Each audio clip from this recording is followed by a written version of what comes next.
You're watching SportsBeat. He's a four-year starter, a Morris Trophy winner, and one of the best to ever do it at the University of Utah at offensive guard. He is Isaac Asiata, and soon to be NFL player. Yeah, hopefully. How does that sound? That sounds great. That sounds like a lot of years of hard work paying off. So, well, you're going through all this training.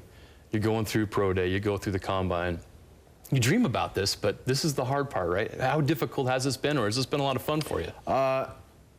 At first, it was kind of intimidating. I remember talking to my wife before we went out to California to train, and I told her how nervous I kind of was, and she did a good job of helping me realize how good I am at what I do, to trust myself and to have the confidence in myself to do so. And after I switch it over to that mindset that I know what I'm doing, that I've done this a million times, it became something really easy for me to do. So I had a great time these past couple months. You didn't look nervous at the combine. You're winking at the camera.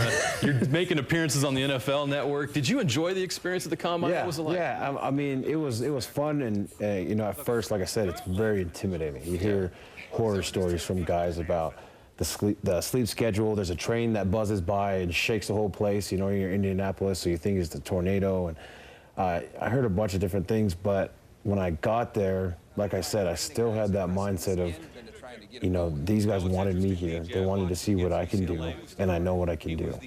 So I just went out and had fun with it and enjoyed, not sleeping for a couple of days and, just being me, I guess. Yeah. So we killed it at the combine, and then there's always the interview part, and I always find it fun to ask the players that have been through that. What was the strangest question that an NFL GM or personnel asked you? I still think the funniest question that I've ever got, because I didn't get anything weird, was Kyle Shanahan asked me about my wife. He asked me, how did you marry her? What did you do? What did you lie to her? Did you trick her into marrying you? And I was like, I definitely did, because I'm way too ugly to marry my wife.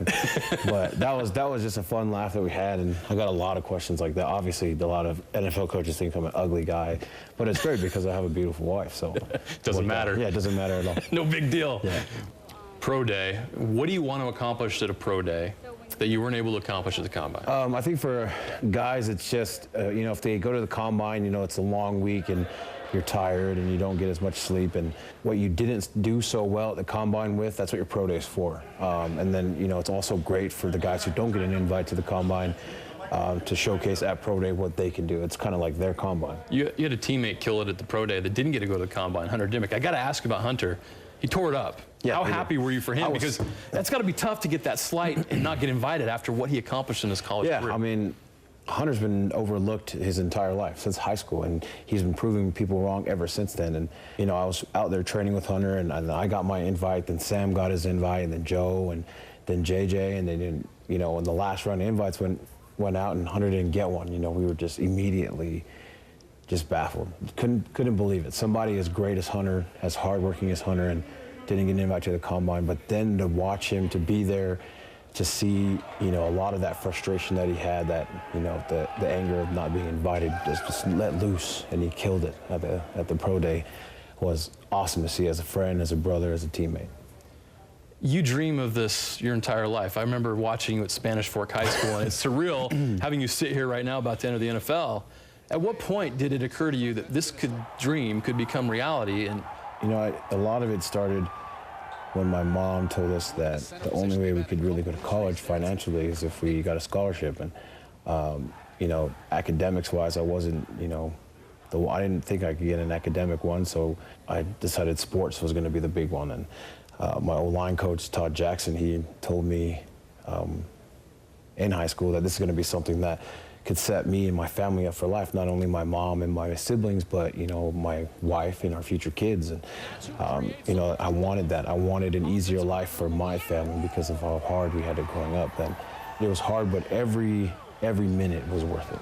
Social media. You're very active on social media, which is fun. I think fans want to see that from players, but do you find it beneficial to you as a football player to be active on social media? I think it's cool to show the fans, or just people who follow you, that you're just a person. You're just an average day person. I go out ski shooting with my father-in-law.